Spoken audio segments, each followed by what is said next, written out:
सो hey everyone, आप लोग का बहुत बहुत स्वागत है आपके अपने यूट्यूब चैनल स्टडी पॉइंट रहा में। तो गाइज आप लोगों के लिए मैं लेकर आई हूँ जो कि आप सभी का एग्जाम जो है दिल्ली पुलिस वाले का, उनका एग्जाम अब बहुत नज़दीक है तो उनके लिए बहुत कम टाइम बचा है। तो यहाँ पे मैं लेकर आई हूँ आप सभी के लिए कंप्यूटर से रिलेटेड आपका वन शॉट लेकर आई हूँ, क्योंकि कंप्यूटर से जो आपका प्रश्न पूछा जाता है दिल्ली पुलिस में वो 10 मार्क्स का पूछा जाता है। ठीक है, तो 3 नंबर का जो है आपका पूछा जाता है कंप्यूटर। ठीक है, तो यहाँ पे जो सबसे ज़्यादा मैंने ध्यान दिया है वो है आपका Word, Excel and PowerPoint. यहाँ से बहुत ज़्यादा क्वेश्चन पूछे गए हैं अगर मैं प्रीवियस में देखूँ तो इसी वजह से ज़्यादा क्वेश्चन आपको Word, Excel and PowerPoint से मिलेगा। ठीक है, तो यहाँ पे मैं पूरी कोशिश करूंगी कि जितना ज़्यादा हो सके आपको एक्सप्लेन करूँ और आपको अच्छे से मैं समझा पाऊँ और आप अपना स्कोर कर पाएँ। ठीक है, तो चलिए स्टार्ट करते हैं और अपने पहले क्वेश्चन की तरफ बढ़ते हैं। तो आज का हमारा पहला प्रश्न है, क्वेश्चन नंबर 1 है। क्वेश्चन नंबर 1 कह रहा है कि एमएस एक्सेल में एडिटिंग ग्रुप किस टैब में होता है। तो यहाँ पे बोल रहा है कि एडिटिंग ग्रुप जो होता है वो एमएस एक्सेल में वो किस टैब में होता है। इंसर्ट में होता है, होम में होता है, डाटा में होता है या फिर व्यू में होता है। तो इसका जो करेक्ट आंसर हो जाएगा वो हो जाएगा, जो होता है ना वो होम में होता है। ठीक है, होम में होता है। यहाँ पे अगर मैं बात करूँ तो यह देखिएगा कि जो आपका एडिटिंग ग्रुप जो होता है ये होम टैब में होता है। और होम टैब में अगर मैं बात करूँ तो इसमें कौन कौन से कमांड्स होते हैं। होम टैब में अगर मैं बात करूँ कि इसमें जो कमांड्स होते हैं वो कौन कौन से कमांड्स होते हैं। कमांड्स, ठीक है, तो इसमें आपका आ जाता है ऑटो सम। ऑटो सम आता है, मैं आगे आपको एक्सप्लेन में भी समझाऊंगी। ठीक है, इसके बाद आता है आपका फिल आता है। इसके बाद याद रखिएगा और क्या आता है, इसमें क्लियर आता है। ठीक है, इसके बाद अगर मैं बात करूँ तो सॉर्ट एंड फिल्टर आता है। इसमें सॉर्ट एंड फिल्टर आता है। एंड उसके बाद अगर मैं बात करूँ तो याद रखिएगा इसमें आता है find and select. Find and select, ठीक है। यहाँ पे देखिए, ये जो आपका होम टैब होता है इसमें जो ऑटो सम का जो उपयोग होता है वो किस लिए होता है। तो इसका उपयोग जो किया जाता है वो जोड़ने के लिए किया जाता है। ठीक है, तो ये हमेशा याद रखिएगा कि जो है इसका उपयोग क्यों किया जाता है, जोड़ने के लिए। तो ये सारे भी प्रश्न पूछे जाते हैं। ठीक है ना, तो याद रखिएगा जोड़ने के लिए। इसके बाद अगर मैं बात करूँ तो यहाँ पे आपको याद रखना है फिल। तो फिल का होता है आपको डेटा को फिल करने के लिए। क्लियर की अगर मैं बात करूँ तो ये जो है हटाने के लिए। तो इसको बताने की ज़रूरत नहीं है, ये तो आप समझ रहे हैं। इसके बाद सॉर्ट एंड फिल्टर की अगर मैं बात करूँ तो जो डेटा को जो है क्रम से ये रखने के लिए और इसको छांटने के लिए। तो सॉर्ट एंड फिल्टर का उपयोग क्यों किया जाता है, डेटा को क्रमबद्ध, डेटा को क्रमबद्ध और छाँटने के लिए।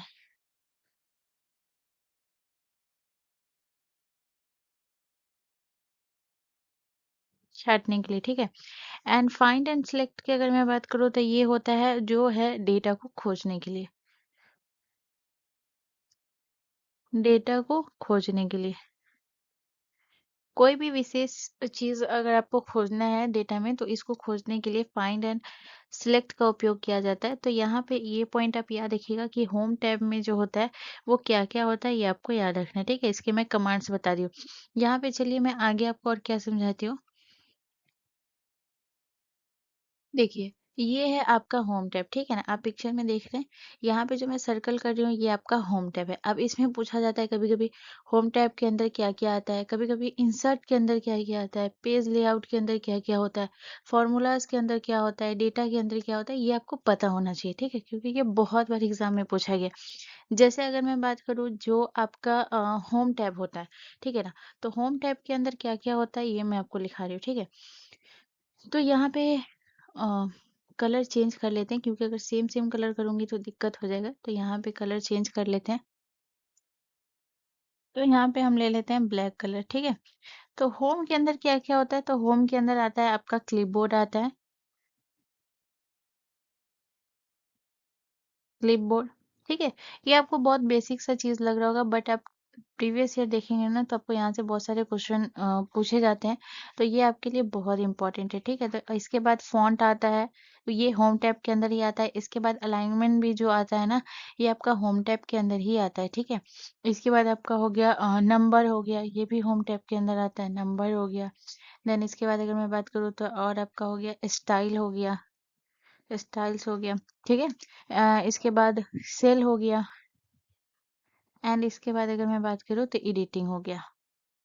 तो आपसे यही प्रश्न पूछा गया था कि एडिटिंग ग्रुप जो है ये किस टाइप के अंतर्गत आता है, ठीक है। अब यहाँ पे जो है आपका है इंसर्ट, ठीक है। तो यहाँ पे इंसर्ट के बारे में आपको याद रखना है, इंसर्ट के अंदर क्या क्या आता है। तो सबसे पहले याद रखिएगा, इंसर्ट के अंदर आता है आपका टेबल्स, ठीक है। और देखिए, यहाँ पे मैं ये चीज़ बताने से पहले मैं एक चीज़ और बता देती हूँ कि जैसे होम टैब के अंदर जैसे क्लिपबोर्ड आता है, फ़ॉन्ट आता है, अलाइनमेंट आता है, नंबर आता है, स्टाइल आता है, सेल आता है और एडिटिंग आता है। वैसे ही कभी-कभी पूछा जाता है कि क्लिपबोर्ड के अंदर, तो क्लिपबोर्ड के अंदर क्या-क्या आता है? तो ये मैं लिख लीजिएगा, जैसे कि आपका जो कट कॉपी जो होता है ना, ये किसके अंतर्गत आता है? ये आता है आपका कट कॉपी पेस्ट, और ये सब जो आता है आपका क्लिपबोर्ड के अंतर्गत आता है, ठीक है, अंदर आता है। फ़ॉन्ट की अगर मैं बात करूँ तो फ़ॉन्ट में जैसे आप फ़ॉन्ट को क्या करते हैं? बोल्ड करते हैं, ठीक है। इसके बाद याद रखिएगा, फ़ॉन्ट को आप क्या कहते हैं? इटैलिक करते हैं। तो ये सब किसके अंतर्गत आता है? फ़ॉन्ट के अंतर्गत। बोल्ड, इटैलिक या फिर आप अंडरलाइन करते हैं, तो ये सब किसके अंतर्गत आता है? ये फ़ॉन्ट के अंदर आता है, ठीक है। अंडरलाइन अगर आप करते हैं फ़ॉन्ट को। इसके बाद अलाइनमेंट, ठीक है। अलाइनमेंट आपका क्या हो गया? जो आप लेफ्ट, सेंटर, राइट, ये सब रैप, ये सब जो करते हैं, ये आपका अलाइनमेंट के अंतर्गत आता है, ठीक है। लेफ्ट, सेंटर, ठीक है ना, राइट, ये सब इसके अंतर्गत आता है, ठीक है, इसके अंदर आता है। नंबर की अगर मैं बात करूँ तो नंबर में आपका नंबर फॉर्मेट हो गया, करेंसी हो गया, ये सब आपका नंबर में आता है, ठीक है ना। नंबर फॉर्मेट जगह भी नहीं है, ठीक है। नंबर फॉर्मेट वगैरह जो आता है ये नंबर के अंदर आता है, ठीक है ना। ये जो आता है होम टैब के अंदर आपको ये सारी चीजें मिलेगी, क्लिपबोर्ड के अंदर कट कॉपी, फॉन्ट के अंदर आपको ये सारी चीजें, तो ये आपको याद रखना पड़ेगा, ठीक है ना। इसके बाद सेल्स के अंदर आता है इंसर्ट आता है, रो आता है, ठीक है ना। एडिटिंग के अंदर आपका आ जाएगा, एडिटिंग बहुत इंपॉर्टेंट है, तो एडिटिंग के अंतर्गत आपका आता है क्या? ऑटो।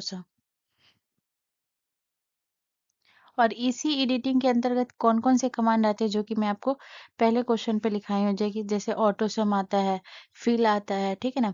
इसके बाद क्लियर आता है, ये सब एडिटिंग के अंतर्गत आता है, ठीक है ना? क्लियर आता है, और क्या लिखाई थी ये हो गया आपका शॉर्ट एंड फिल्टर, और शॉर्ट एंड फाइन जो मैंने लिखाया था वो आपका एडिटिंग ग्रुप के अंतर्गत आता है, ठीक है। तो ये मैं आपको समझा रही थी। इंसर्ट की अगर मैं बात करूँ, फिर इंसर्ट पे आ जाते हैं, तो जैसे टेबल हो गया, ठीक है ना। इसके बाद आपका हो गया चार्ट्स हो गया, ठीक है ना, फिल्टर हो गया, लिंक हो गया, टेक्स्ट हो गया, सिंबल हो गया, तो ये सब इंसर्ट के अंतर्गत आता है, ठीक है ना। टेबल्स हो गया, सिंबल्स हो गया, ठीक है। इसके बाद चार्ट्स हो गया, चार्ट्स है। इसके बाद आपका लिंक्स हो गया, ये सब किसके अंतर्गत? इंसर्ट के अंतर्गत। इसके बाद आ जाते हैं पेज लेआउट, तो इसका भी कलर चेंज कर देते हैं वरना सेम सेम हो जाएगा। पेज लेआउट, ठीक है। तो ये मैं पेज लेआउट, तो पेज लेआउट के अंदर क्या क्या आता है? तो पेज लेआउट के अंदर आपका थीम्स आ जाता है, ठीक है। इसके बाद अगर मैं बात करूँ तो आपका आता है पेज सेटअप आता है, पेज पेज सेटअप आता है, ठीक है। इसके बाद आपका अरेंज आता है, ठीक है, अरेंज आता है। तो ये सब जो है ये किसके अंदर आता है? ये आता है आपके पेज लेआउट के अंदर। इसके बाद जो है और आपको और क्या याद रखना है, तो इसके बाद आप याद रखिएगा फॉर्मूला के बारे में, ठीक है। तो फॉर्मूला का भी अलग ये कलर ले लेते हैं, ठीक है। ये फॉर्मूला, ठीक है। तो फॉर्मूला के अंदर क्या क्या आता है? तो फॉर्मूला के अंदर आपका आता है जैसे कि आपका ये आता है, जैसे कैलकुलेशन आता है, ठीक है, कैलकुलेशन, कैलकुलेशन आता है। इसके बाद अगर मैं बात करूँ तो फॉर्मूला ऑडिटिंग आता है, फॉर्मूला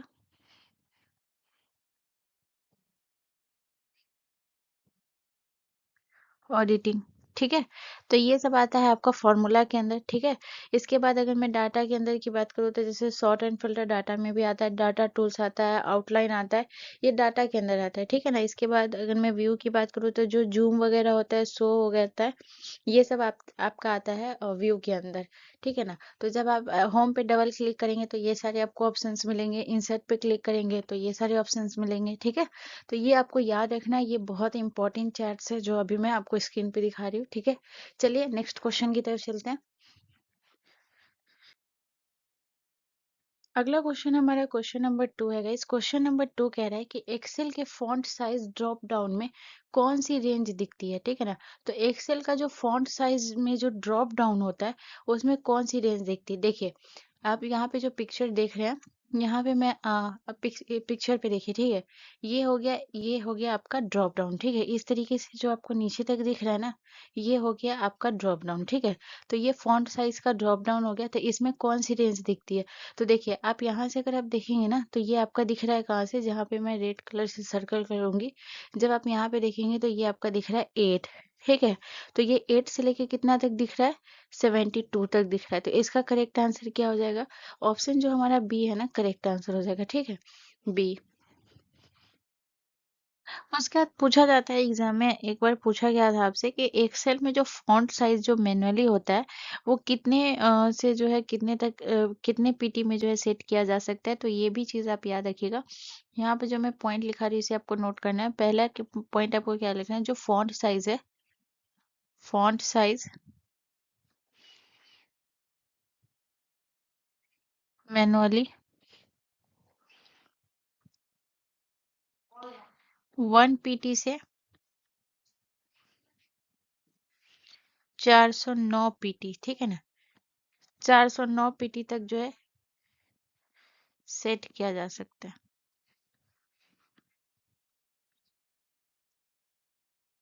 ठीक है। तो अगर आपसे पूछा जाए कि फॉन्ट साइज जो मैनुअली सेट की जाती है वो कहाँ से कहाँ तक सेट की जा सकती है, तो 1 पीटी से लेकर के जो है 409 पीटी तक, ठीक है ना, 409 पीटी तक जो है ये सेट की जा सकती है। ये आपको याद रखना है, ठीक है। इसके बाद मैं आपको यहाँ पे एक्सेल के कुछ वर्जन बताऊंगी, जैसे कि जब 2003 में था, ठीक है ना, तो यहाँ पे जो अभी आप देखेंगे जो यहाँ पे है एपेटोस नैरो, ठीक है। तो ये है ना 2024 में ये आया था, ठीक है। ये वाला जो है डिफ़ॉल्ट, अगर मैं बात करूँ आपका फ़ॉन्ट का, ठीक है ना, तो डिफ़ॉल्ट फ़ॉन्ट जो था वो जो आपका 2003 में कितना था, ये जो प्रश्न पूछा जाता है इसका 2024 में अभी तो एपेटोस नैरो है। तो यहाँ पे आपको याद रखना है जो अभी मैं लिखा रही हूँ, जो आपके एग्जाम के लिए बहुत इंपॉर्टेंट, ठीक है। तो याद रखिएगा कि एक्सेल में जो है ठीक है, 2007 से 2019 तक जो था वो क्या था, कैलिबरी था। 2007 से 2009 तक फ़ॉन्ट जो था, डिफ़ॉल्ट फ़ॉन्ट जो था वो क्या था, वो था कैलिबरी, कैलिबरी, ठीक है। इसके बाद अगर मैं बात करूँ जो स्टार्टिंग में था, स्टार्टिंग जो आपका 2003 था, तो 2003 में जो था वो क्या था, तो 2003 में जो था ना वो था आपका जो स्टार्टिंग था वो था एरियल, ठीक है ना, वो क्या था, एरियल, एरियल फॉन्ट था, ठीक है। और ये कितना तक था, तो ये था 10 पीटी तक था, ठीक है। और ये जो कैलिबरी था वो 11 पीटी था, ठीक है। इसके बाद जो है 2024 में जो आया था वो एपेटोस आया था, ठीक है ना, जो कि 11 पीटी तक है, ठीक है ना। तो 2003, 2007 से 9, अब 2024, ठीक है। तो 2024 में क्या है, एपेटोस, ठीक है। ये 2024 का है और इसका भी है 11 पीटी, ठीक है। तो इस पॉइंट को आपको याद रखना है, ठीक है। चलिए नेक्स्ट क्वेश्चन की तरफ। अगला क्वेश्चन हमारा क्वेश्चन नंबर 3 है गाइस। क्वेश्चन नंबर 3 कह रहा है कि एक्सेल में सेल रेंज को दर्शाने के लिए कौन सा चिन्ह प्रयोग होता है। तो एक्सेल में अगर आपको सेल रेंज को दर्शाना है तो इसमें आप किस चीज का प्रयोग करेंगे, हाइफन का करेंगे, कोलोन का करेंगे, सेमी कोलोन का करेंगे, या फिर कॉमा का करेंगे। देखिए कभी कभी आपको इस तरीके से भी लिखा रहेगा, या फिर अगर मैं हाइफन की बात करूँ तो आपको इस तरीके से साइन दिया रहेगा, ठीक है ना। कोलोन का क्या होता है, कोलोन का इस तरीके से साइन दिया रहेगा, ठीक है। इसके बाद सेमी कोलन की अगर मैं बात करूँ तो यह देखिएगा सेमी कोलन का साइन होता है ऐसे, ठीक है। और कॉमा की तो आप सभी जानते भी होंगे, कॉमा, ठीक है। तो ये होता है कॉमा का साइन। तो यहाँ पे जो अगर सेल रेंज को दर्शाना है तो आप किस चिन्ह का प्रयोग करेंगे? तो इसका जो करेक्ट आंसर हो जाएगा वो हो जाएगा आप कोलोन का प्रयोग करेंगे, ठीक है ना। ऑप्शन बी हमारा करेक्ट आंसर हो जाएगा। यहाँ पे अगर मैं बात करूँ तो याद रखिएगा कि जो सेल रेंज होता है, यानी कि एक से आप अधिक अगर आप सेल का चयन करते हैं तो वो आपका हो गया सेल रेंज, ठीक है ना। ये होता है ये आपका रो और कॉलम के आधार पर ये तय होता है, ये आप हमेशा याद रखिएगा। ये आपका किसके आधार पे तय होता है? रो और कॉलम के आधार पे तैयार होता है, तय होता है। रो और कॉलम के आधार पर तय होता है,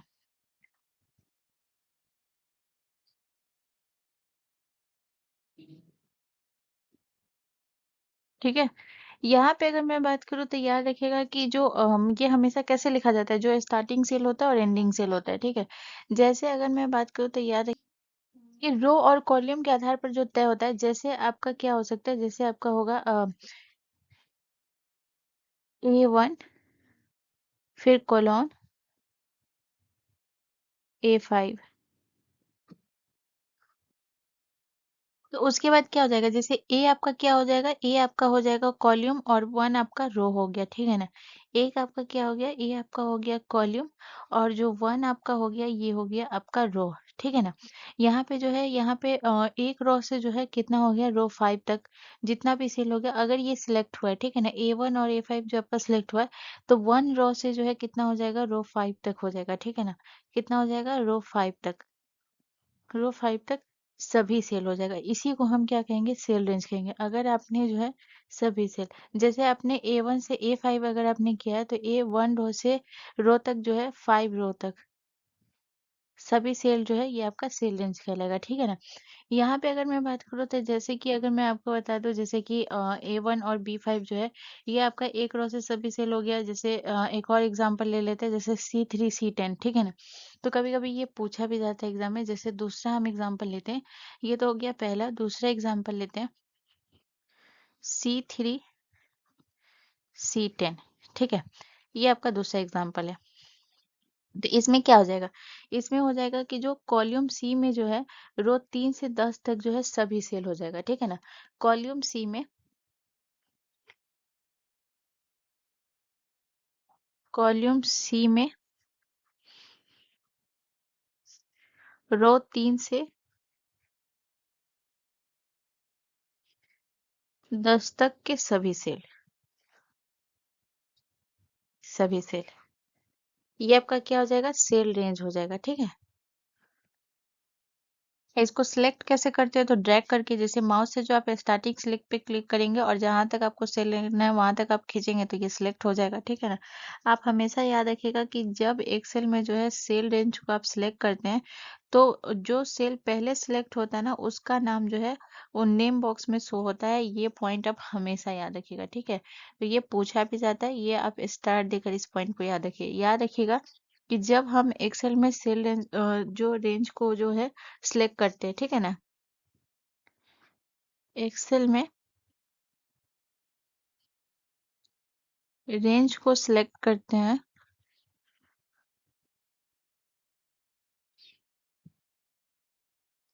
रेंज को सिलेक्ट करते हैं तो क्या होता है, जो सेल पहले सिलेक्ट की होती है, जो सेल पहले सिलेक्ट, पहले सिलेक्ट की होती है उसका नाम जो है आपको नेम बॉक्स में शो होगा, ठीक है ना। उसका नाम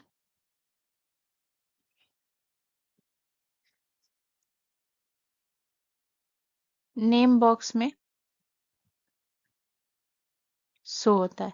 ये पॉइंट आप हमेशा याद रखिएगा, ठीक है। और याद रखिएगा, ये हमेशा याद रखिएगा, एक या एक से अधिक सेल के समूह को क्या कहते हैं, सेल रेंज कहते हैं। ये याद रखिएगा, ठीक है ना। एक या एक से अधिक सेल के समूह को सेल रेंज कहते हैं, ठीक है। चलिए नेक्स्ट क्वेश्चन की तरफ। अगला क्वेश्चन हमारा क्वेश्चन नंबर 4 है गाइस। क्वेश्चन नंबर 4 कह रहा है कि एमएस वर्ड में रिबन इंटरफेस पहली बार किस संस्करण में आया था।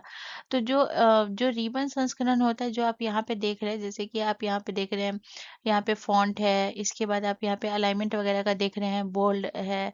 ये जो रिबन है ना, यहाँ पे मैं रेड कलर से, आप पिक्चर में देखिए रेड कलर से जो मैं इसको सिलेक्ट कर, ये आपका रिबन कहलाता है। ठीक है, ये आपका क्या होता है, ये आपका होता है रिबन इंटरफेस।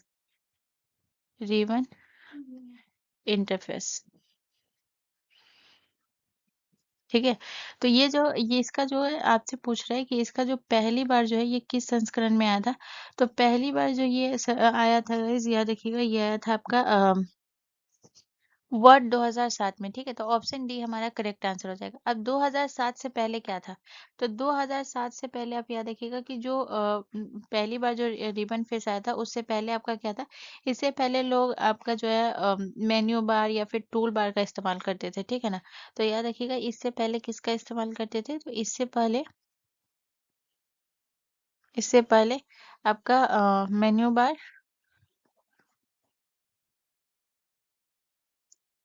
मेन्यू बार या टूल बार,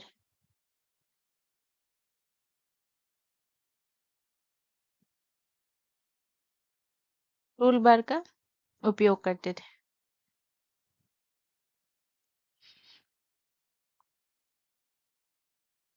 ठीक है, यहाँ पे अगर मैं बात करूँ तो याद रखिएगा कि जो ये आपका रिबन इंटरफेस है, इसमें क्या होता था कि जो आपका जो मेन्यू बार और टूल बार की जगह पे क्या होता था, टैब्स हो गया, ग्रुप्स जो है ये दिया गया था। ठीक है ना, इसमें आपका जो है रिबन इंटरफेस में आपका क्या क्या आ जाता है। तो रिबन इंटरफेस की अगर मैं बात करूँ तो इसमें आपका आ जाता है, जैसे कि यहाँ पे आपको रिबन इंटरफेस में आपको दिख रहा होगा होम, इसके बाद आपको दिख रहा होगा इंसर्ट, ठीक है ना, इसके बाद आपको दिख रहा होगा पेज लेआउट,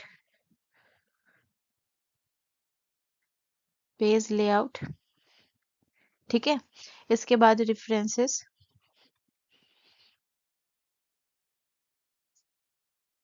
और याद रखिएगा ये सारे रेफरेंस, ठीक है ना, रेफरेंसेस, इसके बाद रिव्यू और व्यू, ठीक है। तो ये है ना आपका रिवन इंटरफेरेंस में होता है, ठीक है ना, ये टैब होते हैं। और इसके बाद याद रखिएगा कि इसमें मतलब इसका जो जो रिवन इंटरफेस लाने का मतलब था, इसमें मतलब कि जैसे कि यूजर को जो है ना वो कम क्लिक में आपको ज्यादा फीचर मिल सके, तो इसलिए, ठीक है ना।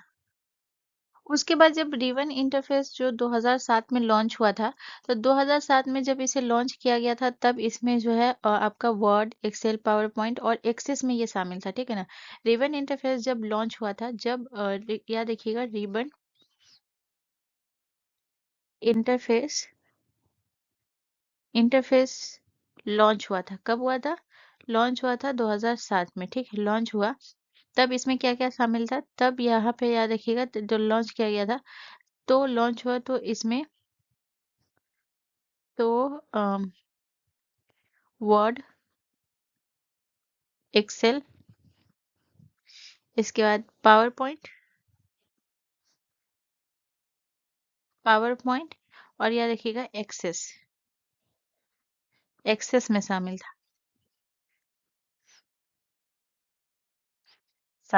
ठीक है, तो ये पॉइंट आपको याद रखिएगा। ठीक है, और अगर मैं माइक्रोसॉफ्ट 365 की अगर मैं बात करूँ तो ये आपका अपडेट होता रहता है, और एमएस वर्ड 2021 जो है ये आपका नवीनतम वर्जन है, तो ये भी आप याद रखिएगा। ठीक है ना, चलिए नेक्स्ट क्वेश्चन की तरफ। अगला क्वेश्चन हमारा क्वेश्चन नंबर 5 है। क्वेश्चन नंबर 5 कह रहा है कि एक्सेल में A1 किसका उदाहरण है। ठीक है, तो अब यहाँ पे आपको बताना है कि एक्सेल में जो है ये A1 जो है ये किसका है, रो एड्रेस का है, कॉलम एड्रेस का है, सीट नेम का है या फिर सेल एड्रेस का है। तो इसका जो करेक्ट आंसर हो जाएगा वो हो जाएगा A1 जो है ये किसका उदाहरण हो जाएगा, ये हो जाएगा आपके इसका जो करेक्ट आंसर हो जाएगा वो हो जाएगा ऑप्शन हमारा डी, करेक्ट आंसर हो जाएगा सेल एड्रेस का। ठीक है, यहाँ पे अगर मैं बात करूँ तो सबसे पहले आपको याद रखना है कि सेल सेल होता क्या है। ठीक है, सेल। तो ये हमेशा याद रखिएगा कि एक्सेल सीट में जो आपका रो और कॉलम होता है, उसके मिलने से जो बॉक्स बनता है ना, उसे हम सेल कहते हैं, ठीक है ना। तो याद रखिएगा रो और कॉलम।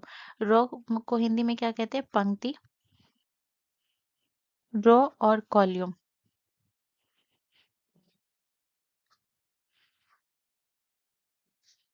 रो और कॉलम।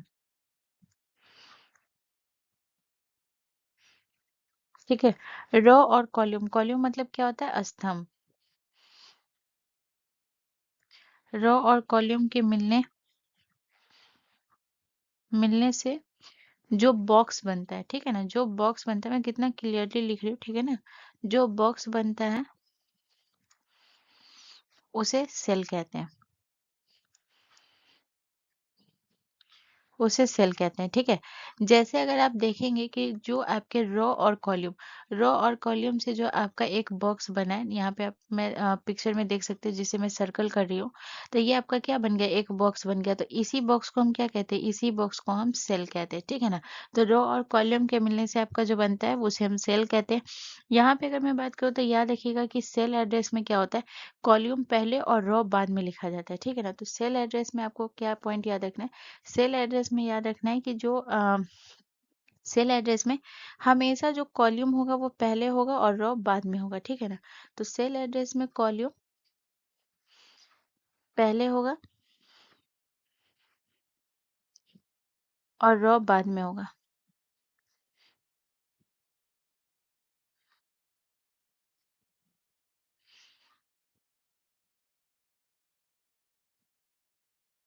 जैसे मैं आपको यहाँ पे कुछ एग्जांपल भी बता देती हूँ। जैसे आप एग्जांपल में लिख सकते हैं जैसे A1, ठीक है ना। A1 हो गया, इसके बाद आप लिख सकते हैं जैसे आपका B5 हो गया, ठीक है ना, B5 हो गया। तो यहाँ पे क्या हो जाएगा? यहाँ पे अगर मैं बात करूँ तो आपका जो कॉलम हो जाएगा, कॉलम, तो कॉलम आपका क्या हो जाएगा? ए हो जाएगा। और रॉ जो है ये क्या हो जाएगा? और रॉ जो होगा ये 1 होगा। क्यों? क्योंकि यहाँ पे मैंने बोला कि कॉलम पहले होगा और रॉ बाद में होगा। तो कॉलम जो ए है ये आपका कॉलम हो जाएगा और 1 जो है ये आपका रॉ हो जाएगा। जैसे अगर यहाँ पे आपका B5 है, तो B5 में क्या हो जाएगा? B5 में जो है आपका बी जो है कॉलम जो हो जाएगा वो क्या हो जाएगा? कॉलम जो हो जाएगा ये आपका बी हो जाएगा, ठीक है ना।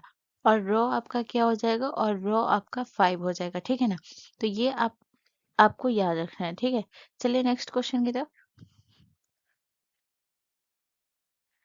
अगला क्वेश्चन हमारा क्वेश्चन नंबर 6 है। क्वेश्चन नंबर 6 कह रहा है कि एक्सेल में control plus shift plus down arrow shortcut का उपयोग किसके लिए होता है, ठीक है ना। तो एक्सेल में अगर आप कंट्रोल प्लस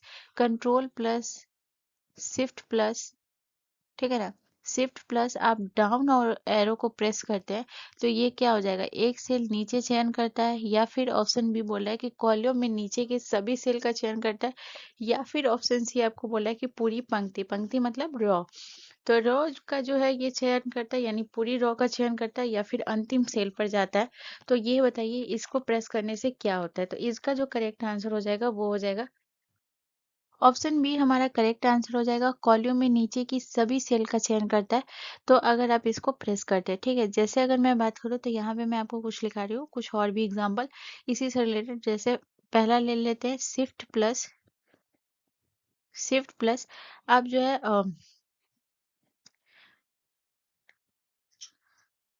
आप एरो का प्रयोग करते हैं, तो इसमें अगर आप इसको प्रेस करते हैं तो क्या हो जाएगा? जो एक्टिव सेल के ऊपर की जो एक सेल को जो है ये सिलेक्ट करता है। एक्टिव सेल मतलब होता है क्या है? तो जो आप यहाँ पे देख रहे हैं, यहाँ पे आपका जो है ये जो है अलग कलर ले लेते, ठीक है ना। जो आपको यहाँ पे आप दिख रहा है जैसे ये ग्रीन कलर से दिख रहा है ना, तो ये जो है ना ये आपका ये जो सिर्फ एक जो सेल आपको दिख रहा है जो ग्रीन कलर का, और यहाँ पे एक कर्सर रहता है, इसे हम क्या कहते हैं? इसे हम एक्टिव सेल करते हैं, ठीक है। इसे हम क्या कहते हैं? इसे हम एक्टिव सेल कहते हैं। यहाँ पे अगर आपका ये कर्सर होगा और ये आपका ब्लिंक करेगा, ठीक है ना, ये मतलब ब्लिंक करता है, तो ये आपका कौन सा सेल हो जाता है? एक्टिव सेल होता है, ठीक है। तो याद रखिएगा अगर आप जहाँ पे भी, अगर आप मान के चलिए यहाँ पे आपका एक्टिव सेल है बी पे, ठीक है ना, बी पे आपका अगर एक्टिव सेल है, ठीक है, यहाँ पे। तो यहाँ पे अगर आप इसको जो है कंट्रोल प्लस अप वाला एरो अगर आप प्रेस करते हैं तो जो एक्टिव सेल के ऊपर के जो सेल है ना उसको सिलेक्ट करता है, ठीक है ना। इस अगर आप इसको करेंगे तो इस सेल को सिलेक्ट कर लेता है, ठीक है, इसको सिलेक्ट कर लेगा। तो यही है ये, अगर आप इसको प्रेस करेंगे तो क्या होगा, तो यहाँ पे आप इसको लिख लीजिए, एक्टिव सेल से ऊपर की एक सेल को सिलेक्ट करता है। एक्टिव सेल से ऊपर ऊपर की एक सेल को सिलेक्ट करता है।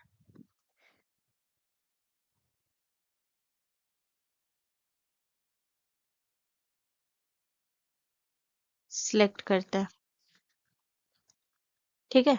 इसके बाद अगर मैं बात करूँ दूसरा, दूसरा हम ले लेते हैं कौन सा, दूसरा हम ले लेते हैं control plus shift plus up वाला एरो, ठीक है ना।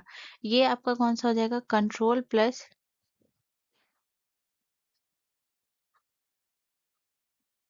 इसे इरेज कर लेते हैं, ठीक है, कंट्रोल है। तो control plus shift plus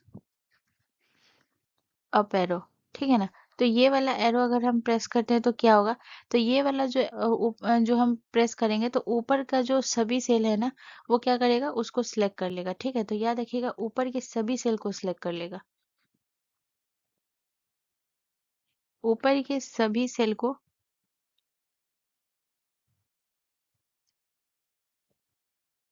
select करेगा,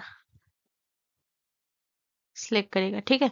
तो ये हो गया। अब जैसे अगर मैं बात करूँ यहाँ पे जो है आपका control plus shift plus down वाला तो है, ये तो मैं आपको बता चुकी हूँ कि कॉलम के नीचे के सभी सेल का चयन करेगा, ठीक है ना। तो ये तो यहाँ पे ये हो गया।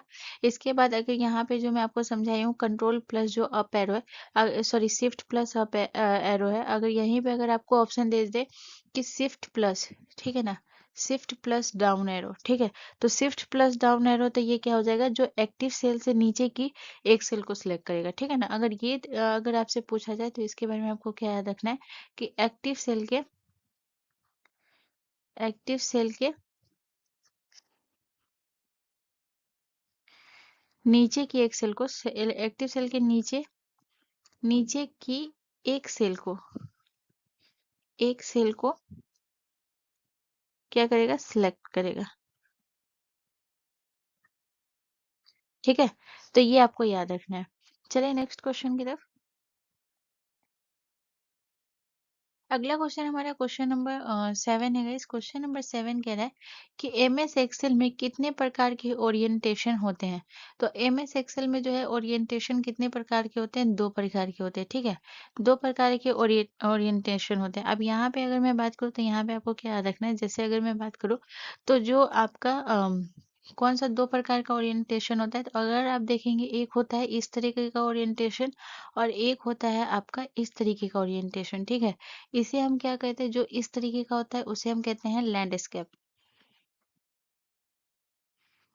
लैंडस्केप, ठीक है। और इस तरीके का जो होता है उसे हम कहते हैं पोर्ट्रेट, पोर्ट्रेट, ठीक है। तो इसे हम कहते हैं ये। अब यहाँ पे अगर मैं बात करूँ तो यहाँ से आपसे प्रश्न क्या पूछा जाता है कि जो आपका पोर्ट्रेट होता है ये इसका जो लेआउट स्टाइल होता है वो कैसा होता है। तो पोर्ट्रेट जो होता है ये आपका वर्टिकल होता है, वर्टिकल मतलब होता है लंबवत। और ये जो होता है ये आपका हॉरिजेंटल होता है, हॉरिजेंटल होता है यानी कि क्षैतिज होता है, हॉरिजॉन्टल, ठीक है।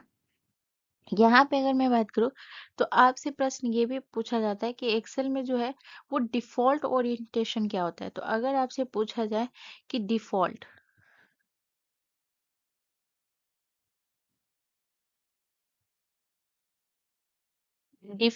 ओरिएंटेशन, ठीक है। तो जो एक्सेल में डिफॉल्ट ओरिएंटेशन होता है ना वो कौन सा होता है, वो होता है पोर्ट्रेट, पोर्ट्रेट, ठीक है। और याद रखिएगा एक्सेल में ओरिएंटेशन बदलने के बाद जो है ओरिएंटेशन बदलने के लिए जो है किस टैब का उपयोग होता है, तो पेज लेआउट का होता है। ये भी पॉइंट याद रखिएगा, ठीक है। पहला तो याद रखिएगा कि डिफॉल्ट ओरिएंटेशन कैसा होता है, पोर्ट्रेट होता है। दूसरा पॉइंट जो आपके एग्जाम में पूछा जाता है, याद रखिएगा एक्सेल में ओरिएंटेशन बदलने के लिए, बदलने के लिए किस टैब का उपयोग होता है,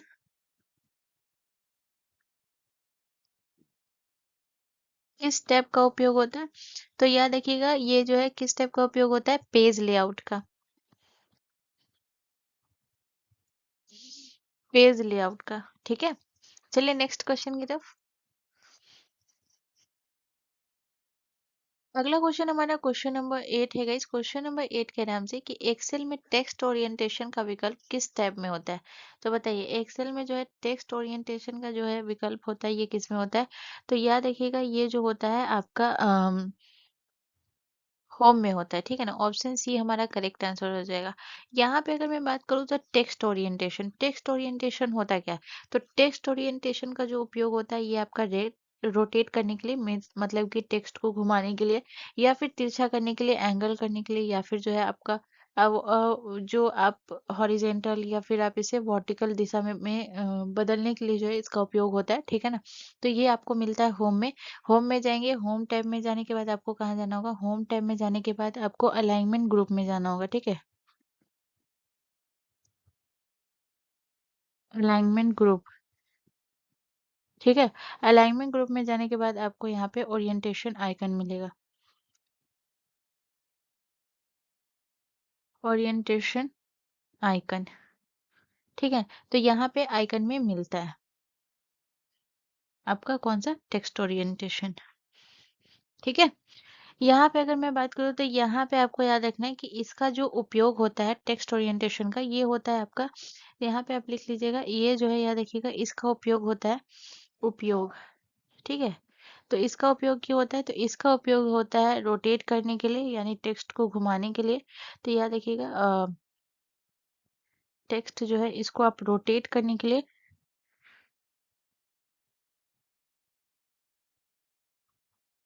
इसके बाद तिरछा करने के लिए,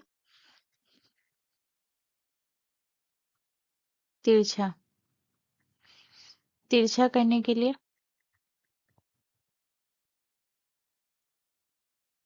ठीक है ना, इसका उपयोग किया जाता है, ठीक है। इसके बाद अगर मैं बात करूँ तो जैसे आपका जो ओरिएंटेशन में जो ऑप्शन होता है, जिससे इसमें आपको टेक्स्ट ओरिएंटेशन में बहुत सारे ऑप्शन मिलेंगे, जैसे angle clockwise, angle counter clockwise, vertical text, rotate text up, इसके बाद रोटेट दिस डाउन होता है, फिर फॉर्मेट सेट अलाइनमेंट होता है। तो ये सारे जो होते हैं ना, यहाँ पे जो है इसका अलग अलग उपयोग होता है। जैसे अगर मैं टेक्स्ट ओरिएंटेशन के ऑप्शन, यहाँ पे मैं सीधा ऑप्शन ही लिखूंगी, ठीक है ना। इसमें बहुत सारे आपको ऑप्शन मिलेंगे, तो इसमें कौन कौन सा ऑप्शन रहता है वो आपको ध्यान रखना है। जैसे आपका होता है एंगल क्लॉकवाइज, एंगल क्लॉकवाइज, ठीक है। तो जो एंगल क्लॉकवाइज होता है ना, ये टेक्स्ट को क्या होता है, दाएं तिरछा घुमाने के लिए, ठीक है ना। एंगल क्लॉकवाइज जो होता है याद रखिएगा ये क्या होता है, ये होता है जो आपका टेक्स्ट होता है, टेक्स्ट को दाएं तिरछा घुमाने के लिए,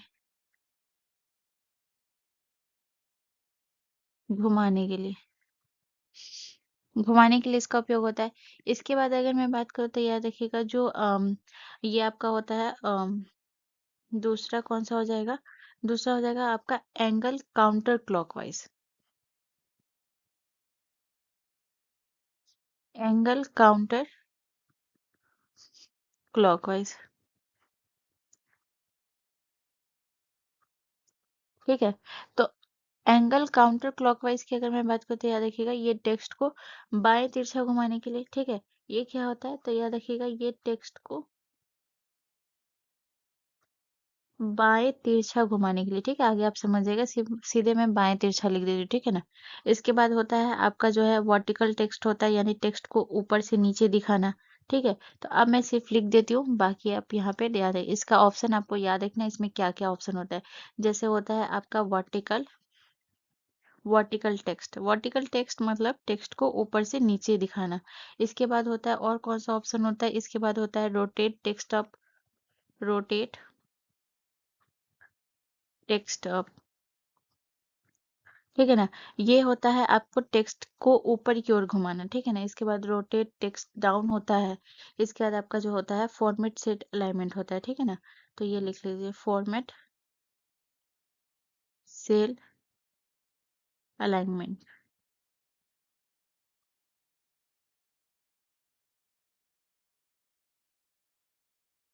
ठीक है। ये होता है ओरिएंटेशन को कस्टमाइज करने के लिए, ठीक है। तो इतना पॉइंट आपको याद रखना है। चलिए नेक्स्ट क्वेश्चन की तरफ।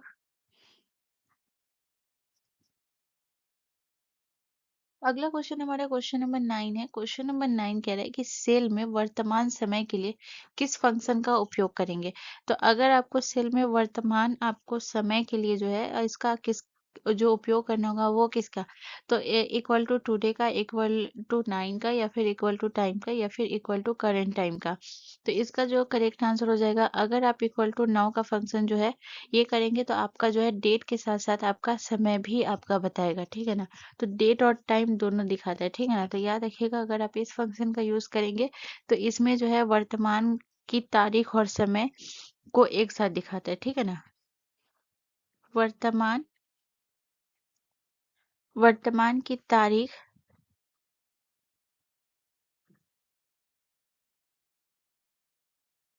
और समय को एक साथ दिखाता है।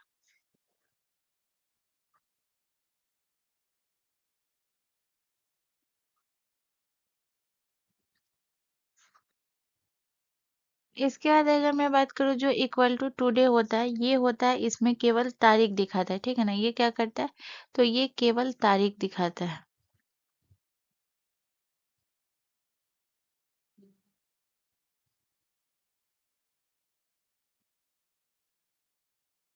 ये केवल तारीख दिखाता है, ठीक है। तो यहाँ पे आपको याद रखना है। चलिए नेक्स्ट क्वेश्चन की तरफ। अगला क्वेश्चन हमारा क्वेश्चन नंबर 10 है। इस क्वेश्चन नंबर 10 कह रहा है कि निम्नलिखित में कौन सा विकल्प ईमेल एड्रेस को सही संरचना है। तो ईमेल एड्रेस की सही संरचना क्या है, तो इसका जो करेक्ट आंसर हो जाएगा वो हो जाएगा नेम @ domain.com। ये जो है इसका सही संरचना होता है ईमेल का, ठीक है ना। ऑप्शन ए हमारा करेक्ट आंसर हो जाएगा। जैसे अगर मैं बात करूँ नेम, नेम आपका हो गया यूजर नेम, @ हो गया, और डोमेन मतलब आपका हो गया gmail.com, ठीक है ना। चलिए नेक्स्ट क्वेश्चन की तरफ। अगला क्वेश्चन हमारा क्वेश्चन नंबर 11 है। क्वेश्चन नंबर 11 कह रहा है कि एमएस वर्ड 365 में किस फॉर्मेटिंग फीचर का उपयोग डॉक्यूमेंट में टेक्स्ट को बोल्ड, इटैलिक, अंडरलाइन करने के लिए जो है ये महत्वपूर्ण रूप में रेखांकित करने के लिए किया जाता है, ठीक है ना। तो यहाँ पे आपको बताना है कि एमएस वर्ड 365 में किस फॉर्मेटिंग फीचर का आप उपयोग करेंगे तो डॉक्यूमेंट में टेक्स्ट को आप बोल्ड कर पाएंगे, इटैलिक कर पाएंगे, और अंडरलाइन करने के लिए इसका उपयोग किया जाता है। तो ये जो है इसका करेक्ट आंसर क्या हो जाएगा, इसका करेक्ट आंसर हो जाएगा आपका फॉन्ट स्टाइलिंग, ठीक है ना। ऑप्शन सी हमारा करेक्ट आंसर हो जाएगा। फॉन्ट स्टाइलिंग जो फीचर होता है इसमें क्या करता है, फॉन्ट स्टाइलिंग जो फीचर होता है इसमें जो टेक्स्ट होता है ना, टेक्स्ट को क्या करता है, टेक्स्ट को आपको जो है ये बोल्ड करता है, बोल्ड। इसके बाद इटैलिक, इटैलिक और अंडरलाइन,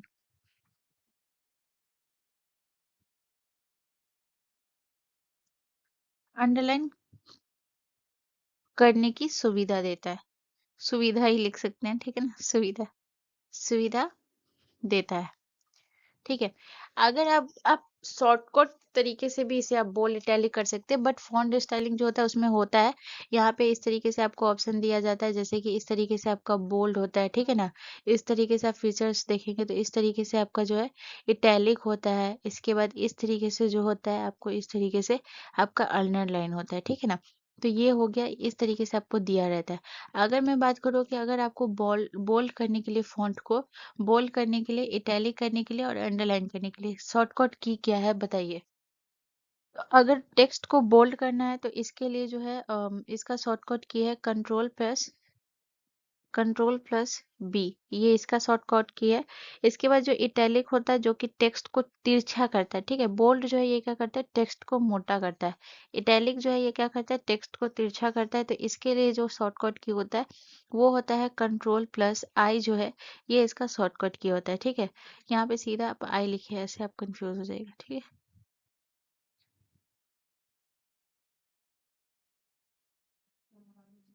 ठीक है, इसके बाद अंडरलाइन करने के लिए कंट्रोल प्लस यू। ठीक है, ये अंडरलाइन करता है, ठीक है। अंडरलाइन मतलब जो टेक्स्ट के नीचे जो है ना, टेक्स्ट के नीचे जो इस तरीके से लाइन दे देता है, ठीक है। तो इसे अंडरलाइन कहते हैं, ठीक है। तो ये हो गया अंडरलाइन।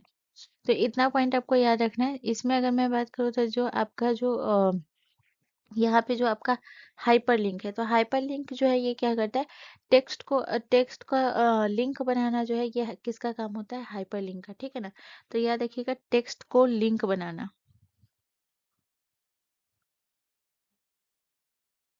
टेक्स्ट को लिंक बनाना, ठीक है।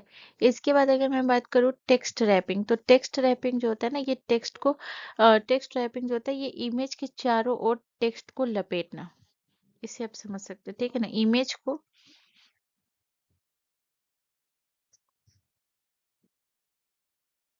इमेज के चारों ओर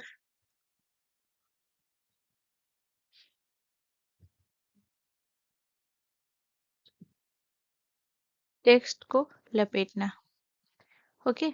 इसके बाद पेज मार्जिन की अगर मैं बात करूँ तो पेज मार्जिन जो होता है यानी कि पेज की सीमाएं सेट करना, कि आपको कितना पेज सेट करना है। तो यहाँ पे आप लिख सकते हैं पेज मार्जिन मतलब होता है पेज की सीमाएं सेट करना,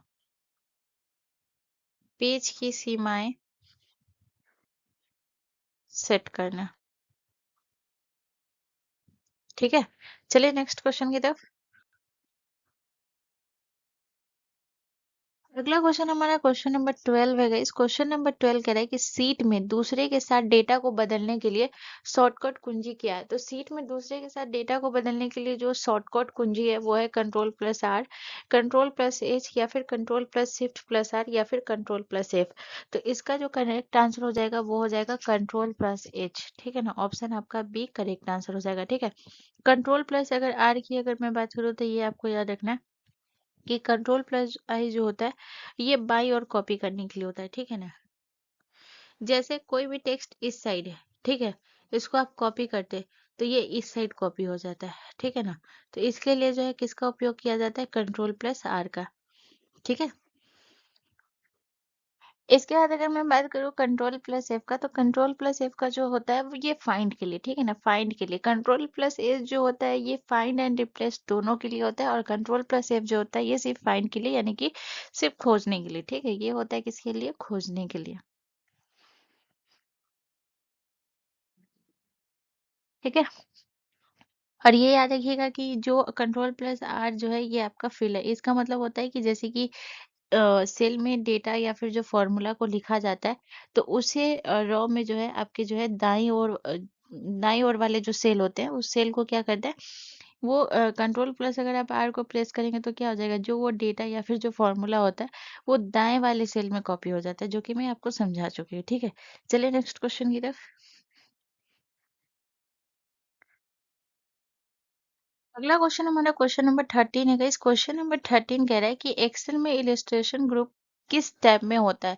तो होम में होता है, इंसर्ट में होता है, पेज लेआउट में होता है, या फिर डेटा डाटा में होता है। तो इसका जो करेक्ट आंसर हो जाएगा वो हो जाएगा ऑप्शन बी, हमारा करेक्ट आंसर हो जाएगा। जो ये आपका इलिस्ट्रेशन ग्रुप जो होता है ये आपका इंसर्ट टैब में होता है, ठीक है ना। और इंसर्ट टैब में आपका कौन कौन सा जो ये कमांड आता है वो कौन कौन से इसमें होता है। तो इंसर्ट में अगर आप देखेंगे तो यहाँ पे अगर आप देखेंगे तो ये देखिए, ये जो मैं सर्कल कर रही हूँ ये आपका इंसर्ट टैब है, ठीक है। तो इंसर्ट टैब के अंदर आपका क्या क्या आता है, तो एक आपका आता है पिक्चर आता है, ठीक है। एक आपका आता है शेप्स आता है, फिर आइकन आता है, फिर मॉडल्स आता है, 3D मॉडल्स आप देख रहे हैं। इसके बाद स्मार्ट आर्ट आता है, और फिर आपका स्क्रीनशॉट आता है, ठीक है ना। तो ये आपका कितना चीज आता है, 6 चीज आता है। तो इंसर्ट में आपका क्या क्या आता है, तो एक आता है आपका पिक्चर, पिक्चर आता है, ठीक है। इसके बाद आपका शेप्स आता है, ठीक है। इसके बाद आइकन्स आता है, इसके बाद 3D मॉडल्स, इसके बाद याद रखिएगा स्मार्ट आर्ट,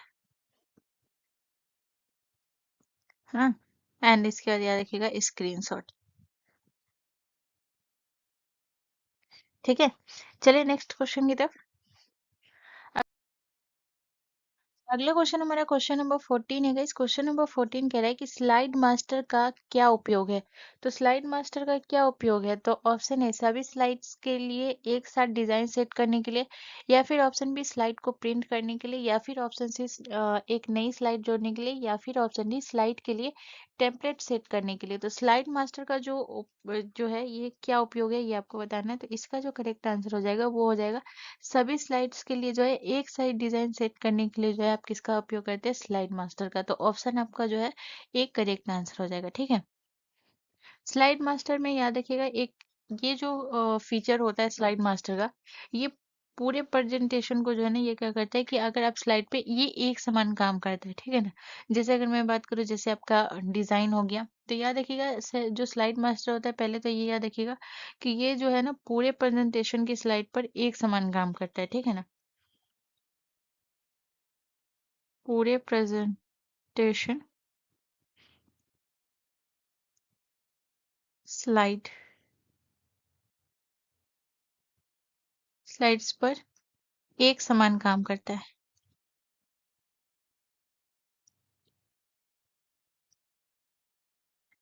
ठीक है, जैसे इसमें अगर मैं बात करूँ इसमें आप क्या क्या कर सकते हैं, तो इसमें पूरे प्रेजेंटेशन में जैसे डिजाइन हो गया, ठीक है ना, डिजाइन हो गया, इसके बाद जो है आपका फॉन्ट हो गया, ठीक है ना, फॉन्ट हो गया, आप बोल्ड करिए, इटैलिक करिए, इसके बाद जो है लेआउट हो गया, लेआउट हो गया, इसका आप साइज वगैरह सेलेक्ट कर सकते हैं। इसके बाद और क्या हो गया, और आपका बैकग्राउंड हो गया, बैकग्राउंड, ठीक है ना, बैकग्राउंड को जो है आप सेट कर सकते हैं। ठीक है, चलिए नेक्स्ट क्वेश्चन की तरफ। अगला क्वेश्चन हमारा क्वेश्चन नंबर 15 है गाइस। क्वेश्चन नंबर 15 हमसे कह रहा है कि अगर आप अपनी वर्कशीट में सीधे एडिटिंग नहीं करना चाहते, ठीक है ना, तो डेटा को एडिट और एंटर करने के लिए आप डैश का उपयोग भी कर सकते हैं। तो अगर आप वर्कशीट पे सीधे एडिटिंग नहीं करना चाहते, तो आप डेटा को एडिट करना हो या फिर एंटर करने के लिए आप किसका उपयोग कर सकते हैं, फॉर्मूला बार का, टाइटल बार का, मेन्यू बार का, या फिर स्पेस बार का। बहुत इंपॉर्टेंट क्वेश्चन है, तो याद रखिएगा इसको आपको एडिट और एंटर करने के लिए ये जो है आप फॉर्मूला बार का भी उपयोग कर सकते हैं। तो ऑप्शन जो हमारा ए है वो करेक्ट आंसर हो जाएगा। ठीक है, फॉर्मूला बार अगर मैं बात करूँ तो याद रखिएगा कि इसमें क्या होता है कि जो किसी सेल का भी आप डेटा या फिर जो आप फॉर्मूला को आप देखें तो आप एडिट कर सकते हैं, ठीक है ना। इसमें अगर मैं बात करूँ तो याद रखिएगा जैसे कि फॉर्मूला बार में जाकर आपको क्या करना है, डेटा टाइप या फिर एडिट करना है। तो ये जो होता है ये जो आप फॉर्मूला बार में जाके आप डेटा टाइप और एडिट करेंगे तो ये आपको कहाँ होता है, तो याद रखिएगा ये सीट के ऊपर दिखाई देता है, यानी अगर मैं देखो बताऊँ तो नेम बॉक्स के ये बगल में होता है, ठीक है ना, फॉर्मूला बार। टाइटल बार की अगर मैं बात करूँ तो इसमें जो है टाइटल बार क्या होता है, इसमें फाइल का नाम दिखाता है। मेन्यू बार जो होता है ये मैंने पहले भी बताया था कि पहले होता था मेन्यू बार, अब आपका आ गया रिबन इंटरफेस। इसके बाद अब फिर और स्पेस बार तो आपके कीबोर्ड में होता है जो आप स्पेस देते हैं, ठीक है ना। तो ये आपको याद रखना है। चलिए नेक्स्ट क्वेश्चन की तरफ। अगला क्वेश्चन हमारा क्वेश्चन नंबर 16 है। क्वेश्चन नंबर 16 कह रहा है कि पावर पॉइंट में रिहर्स टाइम का क्या कार्य है। तो पावर पॉइंट में रिहर्स टाइम का क्या कार्य है, स्लाइड शो की टाइमिंग सेट करता है, स्लाइड को लॉक करना, स्लाइड को डिलीट करना, या फिर टेक्स्ट एडिट करना। तो इसका जो करेक्ट आंसर हो जाएगा वो हो जाएगा स्लाइड शो की टाइमिंग सेट करना। रिहर्स मतलब ये आप समझ सकते हैं इसकी टाइमिंग को सेट करना, ठीक है ना। पावर पॉइंट में ये इसका काम होता है। जैसे अगर मैं बात करूँ जो आपका रिहर्स टाइमिंग होता है, रिहर्स टाइमिंग्स जो में क्या होता है कि यानी आपको जो है प्रेजेंटेशन के दौरान जो है हर स्लाइड पर कितना समय लगेगा ये तय करने में ये मदद करता है, ठीक है ना, रिहर्स टाइम। तो यहाँ पे अगर मैं इसके बाद इसके फीचर्स के बारे में बताऊँ तो याद रखिएगा कि प्रेजेंटेशन के दौरान जो है आपके हर स्लाइड पे, ठीक है ना, प्रेजेंटेशन प्रेजेंटेशन के दौरान हर स्लाइड पर कितना समय लगेगा?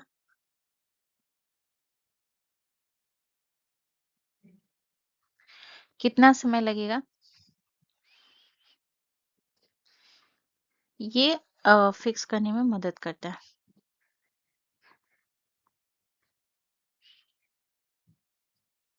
मदद करता है, ठीक है। इसके बाद और इसका काम क्या होता है, तो इसके बाद याद रखिएगा कि ये हर स्लाइड पर जो आपका टाइम इस पे बिताया गया है उसको रिकॉर्ड भी ये करता है, ठीक है ना। तो याद रखिएगा हर स्लाइड पर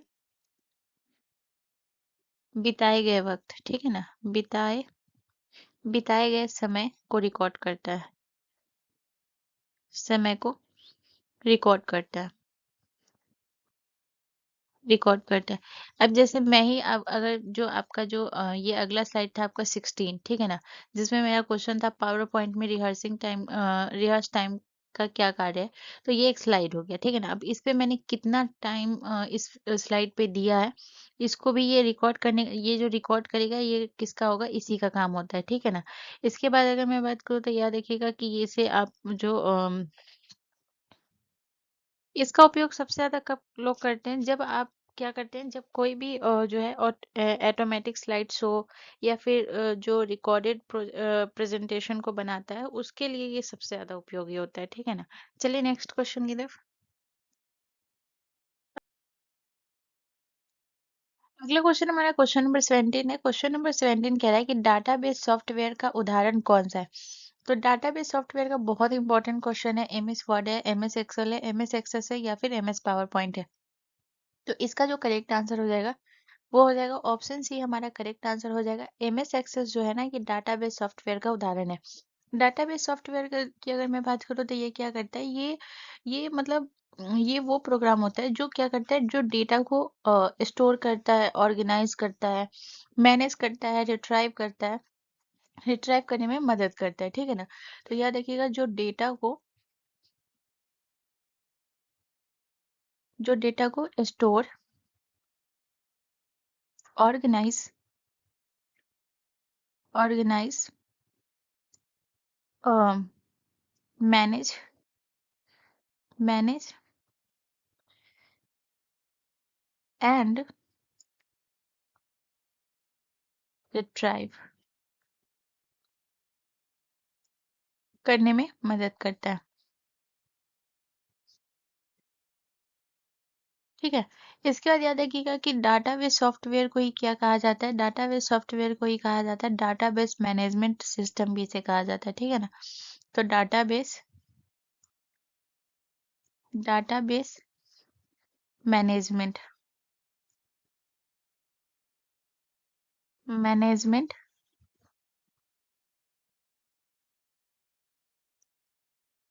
सिस्टम सिस्टम भी कहा जाता है,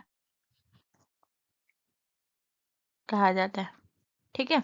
तो ये पॉइंट आपको याद रखना है। अब यहाँ पे अगर मैं बात करूँ जैसे कि यहाँ पे अभी मैंने आपको बताया था कि ये क्या करता है, स्टोर करता है। स्टोर मतलब क्या हो गया, स्टोर,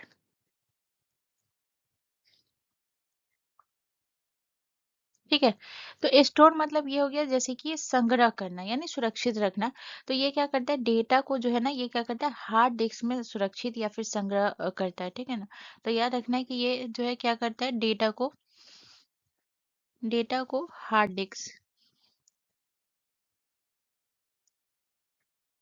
डिस्क में संग्रह करता है, ठीक है। इसके बाद हो गया आपका ऑर्गेनाइज। तो ऑर्गेनाइज में क्या हो गया, व्यवस्थित करना, ठीक है ना, क्रमबद्ध करना, व्यवस्थित करना। तो ये हो गया, आपको क्या करता है कि ये फाइलों को क्या करता है, फोल्डर में व्यवस्थित करता है।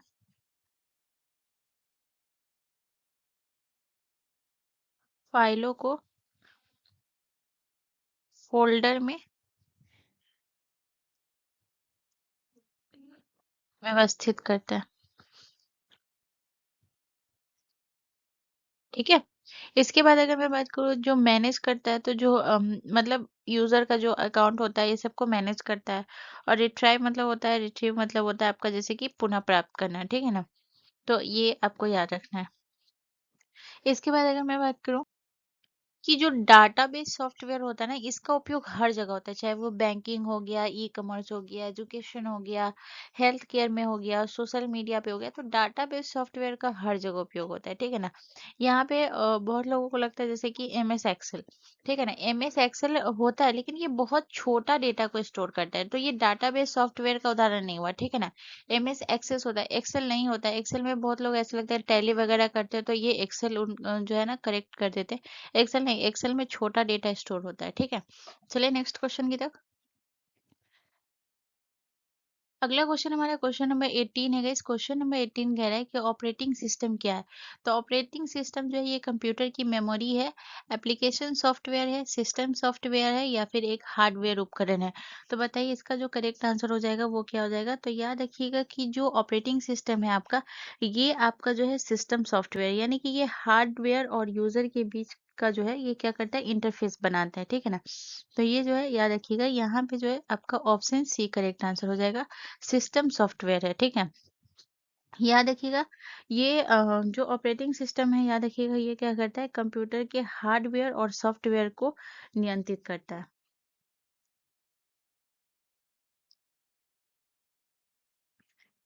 कंप्यूटर के हार्डवेयर और सॉफ्टवेयर को नियंत्रित करता है।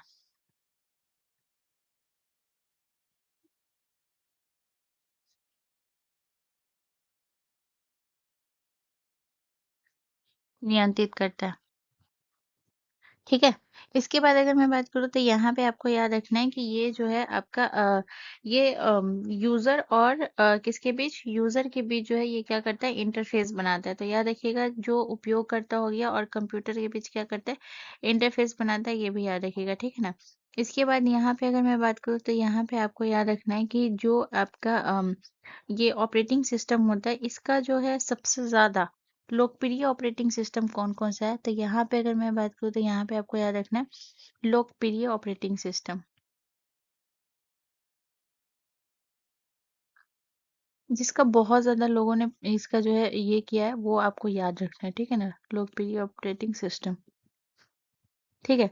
तो जैसे आपका कौन कौन सा हो गया, जैसे हो गया विंडो हो गया, सबसे ज्यादा तो विंडो हो गया लोकप्रिय है, ठीक है ना। विंडो हो गया जो कि सबसे ज्यादा उपयोग किया जाने वाला डेस्कटॉप है। तो अगर आपसे प्रश्न ये भी पूछे कि सबसे ज्यादा उपयोग किया जाने वाला डेस्कटॉप कौन सा है, तो विंडो हो जाएगा सबसे ज्यादा उपयोग किया जाने वाला, ठीक है। इसके बाद जो है आपका विंडो हो गया, इसके बाद दूसरा आपका कौन सा हो गया, जो आपका है लिनक्स हो गया, ठीक है ना। इसके बाद याद रखिएगा ये हो गया आपका मैक ऑपरेटिंग सिस्टम, ठीक है ना। जो कि ये होता है एप्पल कंप्यूटर के लिए, ठीक है ना। ये होता है किसके लिए, तो याद रखिएगा ये होता है एप्पल कंप्यूटर के लिए, कंप्यूटर्स के लिए, ठीक है। इसके बाद और आपका कौन सा हो गया, एंड्रॉयड हो गया। 4 में आपका आ जाएगा एंड्रॉयड, ठीक है ना।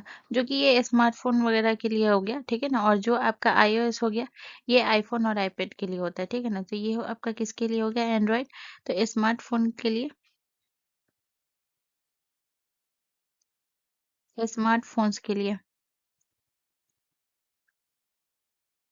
ठीक है। इसके बाद जो है और आपको और कौन सा याद रखना है, एक और याद रखिएगा जो आपका कौन सा हो जाएगा, आईओ आईओएस, ठीक है ना। ये होता है आपके आईफोन, ये भी एप्पल का ही होता है, ठीक है ना, एप्पल का ही होता है। और ये होता है आपके आईफोन और आईपैड के लिए, आईफोन्स और आईपैड के लिए,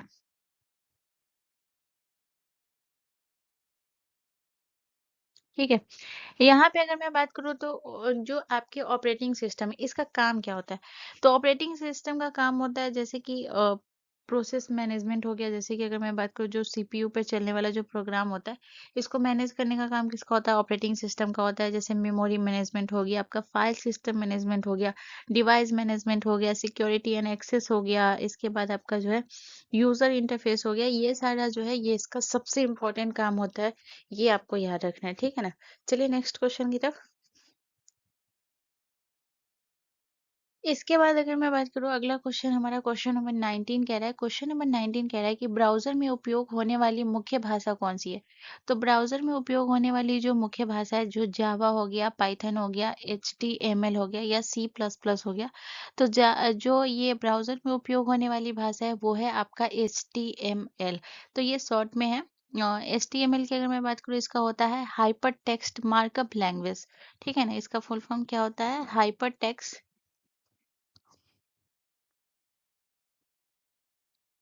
हाइपर टेक्स्ट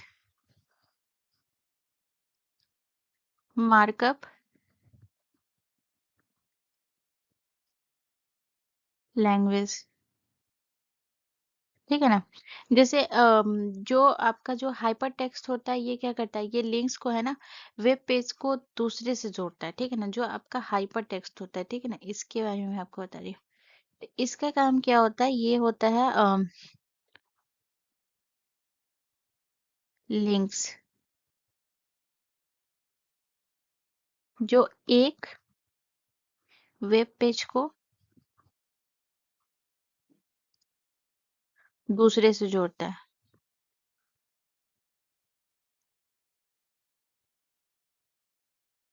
जोड़ता है, ठीक है ना। और जो आपका जो मार्कअप होता है, ये मार्कअप लैंग्वेज हो गया, ये आपका क्या हो गया? तो ये आपका हो गया, इसका मतलब होता है कि टैग्स और एलिमेंट्स का जो है ना, ये उपयोग करके, चाहे वो टेक्स्ट हो गया या मीडिया हो गया, इसको इसको एनोटेट करना, ठीक है ना। तो याद रखिएगा, टेक्स्ट और एलिमेंट्स का उपयोग करके, टेक्स्ट और एलिमेंट्स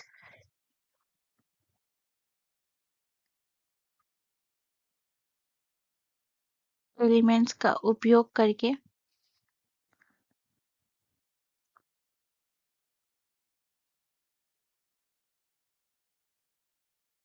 टेक्स्ट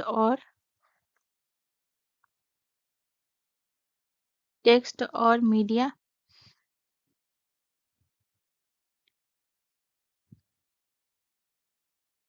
टेक्स्ट और मीडिया को एनोटेट करना,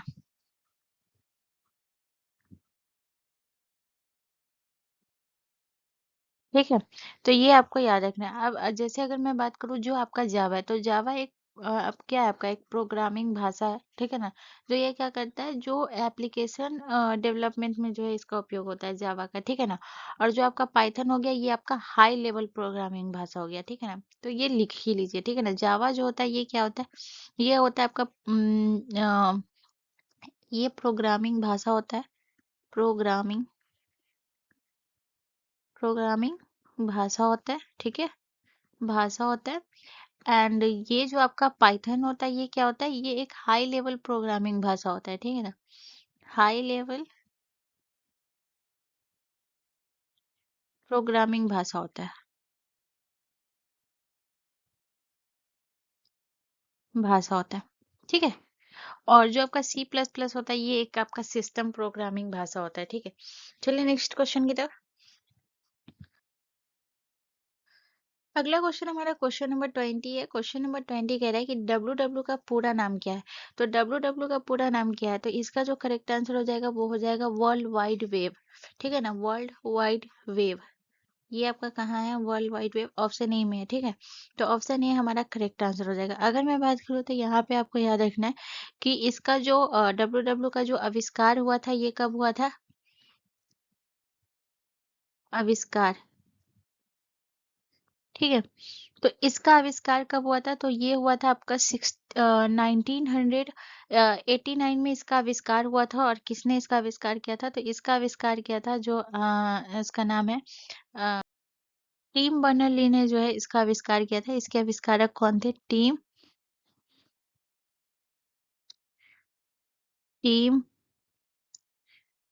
बर्नर्स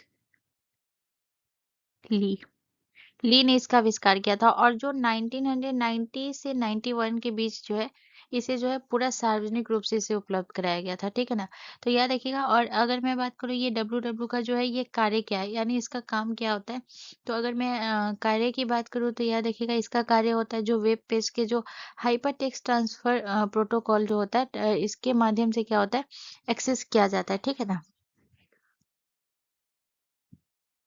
तो इसका जो काम होता है ये क्या होता है, जो वेब पेजों को क्या करता है ये HTTP यानी कि हाइपर टेक्स्ट ट्रांसफर प्रोटोकॉल के माध्यम से एक्सेस करता है, ठीक है?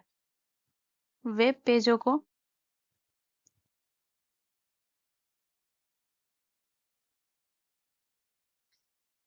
Hyper text transfer protocol protocol protocol के माध्यम से एक्सेस किया जाता है,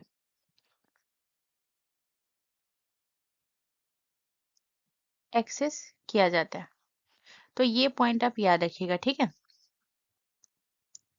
चलिए नेक्स्ट क्वेश्चन की तरफ। अगला क्वेश्चन हमारा क्वेश्चन नंबर 21 है। क्वेश्चन नंबर 21 कह रहा है कि स्लाइड के एग्जिट और एंटर के लिए मोशन इफेक्ट अप्लाई करने के लिए आप कौन से फीचर का इस्तेमाल करेंगे, ठीक है ना? तो स्लाइड को जो है आपको एग्जिट और एंटर करने के लिए तो इसका जो करेक्ट आंसर हो जाएगा वो हो जाएगा आपका स्लाइड ट्रांजिशन।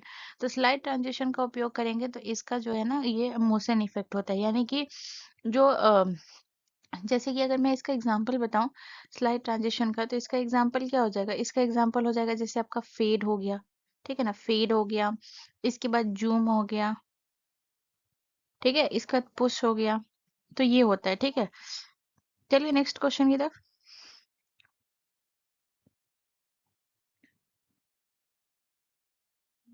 अगला क्वेश्चन हमारा क्वेश्चन नंबर 22 है। क्वेश्चन नंबर 22 कह रहा है कि जब किसी टेक्स्ट को कट या कॉपी किया जाता है तो वह टेक्स्ट कहाँ चला जाता है?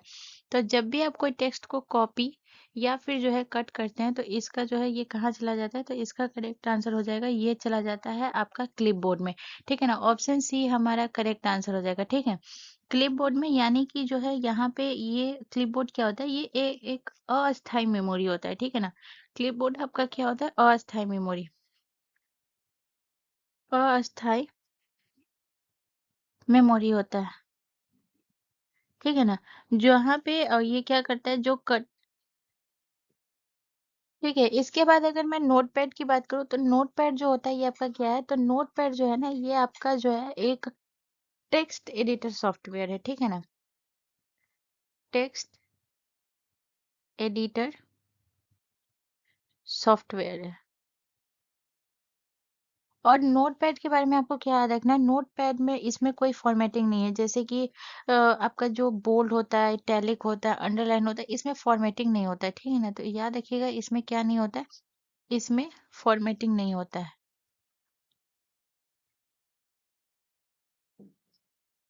इसमें फॉर्मेटिंग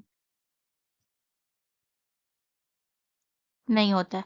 फॉर्मेटिंग नहीं होता है मतलब, फॉर्मेटिंग मतलब जैसे कि इसमें जो है ना फॉर्मेटिंग मतलब आपका हो गया, जैसे इसमें बोल्ड हो गया, ठीक है ना? इटैलिक हो गया, इसके बाद आपका क्या हो गया, अंडरलाइन हो गया, ये सब नहीं होता है, ठीक है? अंडरलाइन। इसके बाद आ जाते हैं MS पेंट। तो पेंट जो है ये आपका क्या है, ये तो आपका एक ड्राइंग टूल है, ठीक है ना? ये आपका क्या हो जाएगा, ये आपका हो जाएगा एक ड्राइंग टूल है,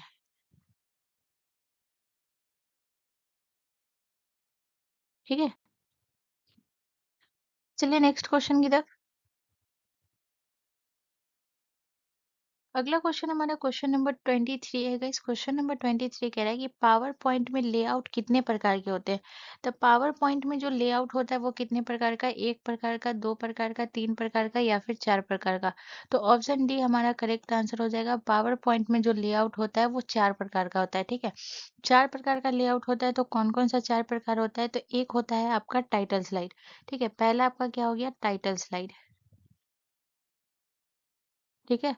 इसके बाद जो है आपका और कौन सा हो जाएगा, इसके बाद हो जाएगा title and content, title and content ठीक है। इसके बाद आपका हो जाएगा सेक्शन हीडर, सेक्शन हीडर, ठीक है। और चौथा आपका कौन सा आ जाएगा, टू कंटेंट, कंटेंट, ठीक है। जैसे टाइटल स्लाइड, टाइटल स्लाइड होता है प्रेजेंटेशन की शुरुआत होती है, ठीक है ना।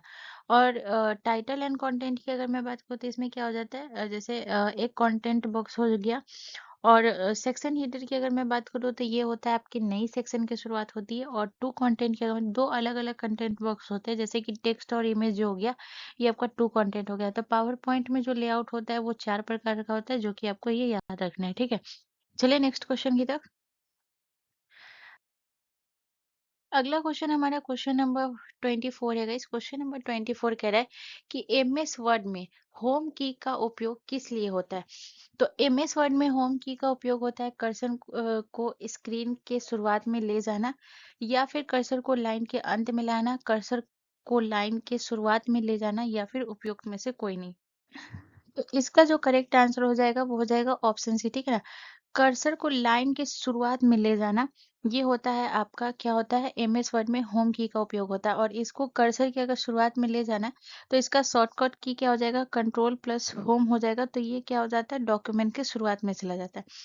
कंट्रोल प्लस, अगर आप होम को प्रेस करेंगे तो ये क्या हो जाएगा, ये डॉक्यूमेंट के शुरुआत में चला जाएगा। वहीं अगर आप जो है कंट्रोल प्लस एंड को, ठीक है ना, कंट्रोल प्लस एंड को प्रेस करेंगे तो ये कर्सर को क्या करेगा, लाइन के अंत में ले जाएगा, ठीक है। तो ये पॉइंट आपको याद रखना है। चलिए नेक्स्ट क्वेश्चन की तरफ। अगला क्वेश्चन हमारा क्वेश्चन नंबर 25 है। क्वेश्चन नंबर 25 कह रहा है कि लिंक्ड इन किस वर्ष स्थापित हुआ। तो लिंक्ड इन जो है ये किस वर्ष स्थापित हुआ था, 2002 में, 2001 में, 2003 में, या फिर 2004 में। तो इसका करेक्ट आंसर हो जाएगा, इसकी स्थापना हुई थी 2002 में। लेकिन अगर आपसे पूछा जाए कि इसे आधिकारिक रूप से लॉन्च किया गया था, तो 2002 में तो इसकी स्थापना हुई थी, लेकिन आधिकारिक रूप से इसे लॉन्च कब किया गया था, आधिकारिक, आधिकारिक रूप से लॉन्च, लॉन्च किया गया था 2003 में, ठीक है। यहाँ पे अगर मैं बात करूँ तो याद रखिएगा कि जो इसके संस्थापक हैं, लिंक्डइन के संस्थापक हैं, वो कौन है, संस्थापक, ठीक है। तो इनके जो संस्थापक हैं वो है आपके रेड हॉफमैन, हॉफमैन, ठीक है। इसके बाद अगर मैं बात करूँ इसका हेडक्वार्टर यानी कि मुख्यालय, तो लिंक्डइन का मुख्यालय जो है ये कहाँ है, तो याद रखिएगा इसका मुख्यालय आपका कैलिफोर्निया यूएसए, कैलिफोर्निया यूएसए, ठीक है। इसके बाद अगर मैं बात करूँ तो ये आपको याद रखना है कि सबसे इम्पोर्टेंट पॉइंट आपको याद रखना है कि 2016 में जो है, याद रखिएगा माइक्रोसॉफ्ट ने जो है लिंक्डइन को अधिग्रहित किया था। तो ये भी बहुत इंपॉर्टेंट है, स्टार लगा सकते हैं आप इसको, याद रखिएगा 2016, ठीक है ना, 2016 में माइक्रोसॉफ्ट ने, माइक्रोसॉफ्ट, माइक्रोसॉफ्ट ने लिंक्डइन को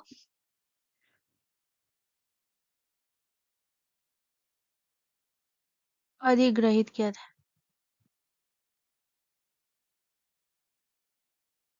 ठीक है। तो ये बहुत इंपॉर्टेंट पॉइंट है, ये आपको याद रखना है, ठीक है।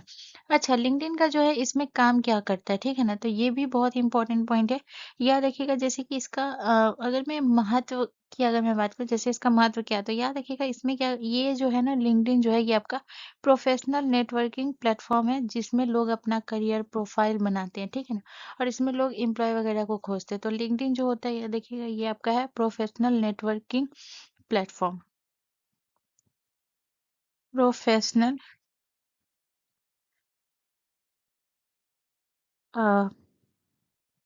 नेटवर्किंग, नेटवर्किंग, ठीक है, प्लेटफॉर्म, प्लेटफॉर्म है, ठीक है। तो याद रखिएगा यहाँ पे जो है प्रोफेशनल मतलब जैसे जो लोग अपने स्किल अचीवमेंट वगैरह जो है ना, ये जो है इसको शो करते हैं, ठीक है ना। तो ये हो गया आपका प्रोफेशनल नेटवर्किंग प्लेटफॉर्म, ठीक है। चलिए नेक्स्ट क्वेश्चन की तरफ चलते हैं।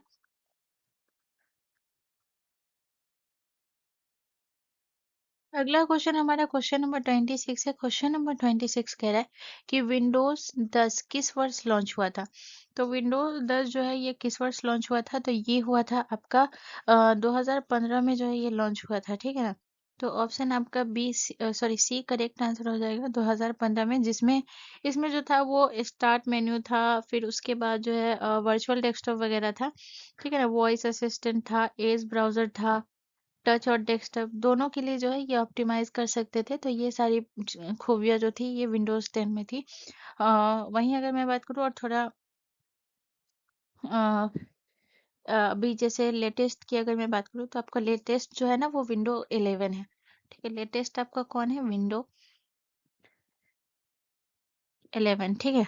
ये आपका लेटेस्ट है जिसमें आपका मॉडर्न डिजाइन वगैरह है, ठीक है। तो इसे लॉन्च किया गया था। इसका लॉन्च कब हुआ था, तो इसका लॉन्च हुआ था 2021 में, ठीक है। यहीं पे मैं दो चार और विंडो, जैसे कि मैं विंडोज 7 8 की अगर मैं बात करूँ तो 2009 में, 2009 में आपका आया था विंडोज 7, एंड जो कि बहुत ज्यादा लोकप्रिय भी हुआ था, बहुत ज्यादा लोकप्रिय हुआ था। एंड इसके बाद जो है आपका 2012 में अगर मैं बात करूँ तो आया था आपका विंडोज 8, ठीक है। 2012 2013 में अगर मैं बात करूँ तो आ गया था आपका विंडोज 8.1 आया था, ठीक है। तो ये डेट भी आप याद रखिएगा, और 2015 में विंडोज 10 आया था। चलिए नेक्स्ट क्वेश्चन की तरफ। अगला क्वेश्चन हमारा क्वेश्चन नंबर 27 है। क्वेश्चन नंबर 27 कह रहा है कि कंप्यूटर की गति किस में मापी जाती है। तो कंप्यूटर की गति जो है ये किस में मापी जाती है, किलोबाइट्स में, हर्ट्ज में, पिक्सल में, या फिर वाट में। तो याद रखिएगा जो पिक्सल होता है ये स्क्रीन पर जो यानी कि बिंदुओं की जो संख्या होती है वो पिक्सल होती है, और वाट मतलब ऊर्जा की क्या खपत हुई उसकी इकाई जो होता है वो वाट होता है। और अगर मैं किलोबाइट की बात करूँ तो इसमें क्या होता है, डेटा की मात्रा को मापने की इकाई है। तो ये भी इम्पोर्टेंट है, याद रखिएगा, डेटा की मात्रा मापने की इकाई, ठीक है। जो आपका किलोबाइट्स है। इसके बाद हर्ट्ज की अगर मैं बात करूँ तो ये होता है आपका, कंप्यूटर की गति मापी जाती है तो हर्ट्ज में मापी जाती है, तो ऑप्शन सी हमारा करेक्ट आंसर हो जाएगा, ठीक है। चलिए नेक्स्ट क्वेश्चन की तरफ। अगला क्वेश्चन हमारा क्वेश्चन नंबर 28 है गाइस। क्वेश्चन नंबर 28 कह रहा है कि कंप्यूटर के कितने मूल कार्य होते हैं। तो कंप्यूटर के टोटल चार मूल कार्य होते हैं। तो वो चार मूल कार्य कौन कौन से हैं, तो ये आपको याद रखना है। तो कंप्यूटर के चार जो मूल कार्य होते हैं, ऑप्शन तो पहले बी करेक्ट आंसर हो जाएगा, ठीक है।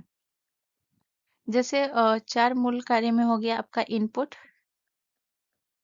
इसके बाद प्रोसेसिंग, प्रोसेसिंग इसके बाद आपका हो जाएगा input, processing, output and storage, storage, ठीक है। तो ये चार होता है। यहाँ पे अगर मैं बात करूँ तो जैसे इनपुट, इनपुट का जो आपका एग्जांपल अगर मैं बात करूँ, इनपुट में आपका कौन कौन सा हो जाएगा, जैसे आपका हो गया कीबोर्ड, माउस जो हो गया, ये सब आपका इनपुट हो गया। कीबोर्ड, माउस, हाँ। इसके बाद स्कैनर, ये सब आपका इनपुट हो गया। प्रोसेसिंग मतलब हो गया जैसे कि सीपीयू, सीपीयू क्या करता है, प्रोसेस करता है, जैसे गणना करना, तुलना करना, लॉजिक लगाना, ये सब काम किसका होता है, सीपीयू का होता है। तो जैसे यहाँ पे अगर मैं बात करूँ गणना करना, तुलना करना, ठीक है। तो ये जो है ये इनपुट डेटा को प्रोसेस करता है, ठीक है ना। तो याद रखिएगा प्रोसेसिंग जो होता है ये क्या होता है, इनपुट डेटा को, इनपुट डेटा को प्रोसेस करता है। इसके बाद अगर मैं आउटपुट की बात करूँ तो आउटपुट में जैसा हो जाएगा, जैसे कि जो भी प्रोसेस किया गया जो परिणाम होता है उसको, मतलब जो उपयोग करता होता है उसको देना, ठीक है। जैसे प्रोसेस, सॉरी आउटपुट हो गया, तो आउटपुट जैसे मॉनिटर का जो परिमाण दिखाना हो गया, या फिर प्रिंटर से प्रिंट निकलना हो गया, तो ये आपका आउटपुट हो गया। जैसे प्रिंटर से प्रिंटर से प्रिंट निकालना। ठीक है। स्टोरेज मतलब आपका जैसे कि हार्ड डिस्क हो गया, पेन ड्राइव हो गया, ये आपका स्टोरेज हो गया। ठीक है ना। अब इसको आप चाहे वो हार्ड डिस्क में रखें, हार्ड डिस्क में रखें, या फिर आप इसे पेन ड्राइव में रखें, ये आपका स्टोरेज हो गया। ठीक है। और हाँ, कुछ अलग आपको कहीं कहीं पे आपको 5 भी दिया रहेगा। ठीक है, तो वहां पे आप ये मत कंफ्यूज हो जाइएगा कि मैम ने सिर्फ 4 ही बताया था। 5 इसलिए कि ज्यादातर 4 ही होता है, लेकिन कहीं कहीं पे अगर आपको 5 दे दे तो एक हो जाता है कंट्रोल यूनिट, जो कि ये एक सीपीयू का ही हिस्सा होता है, कंट्रोल यूनिट।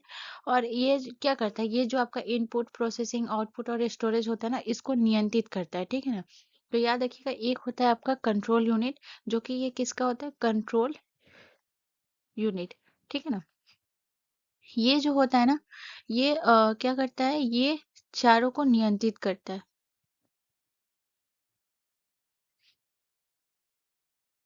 नियंत्रित करता है। ठीक है। ये हो गया। इसके बाद जो है आपको और क्या याद रखना है, इसके बाद याद रखिएगा कि जो कंट्रोल यूनिट होता है, ये सीपीयू का हिस्सा होता है।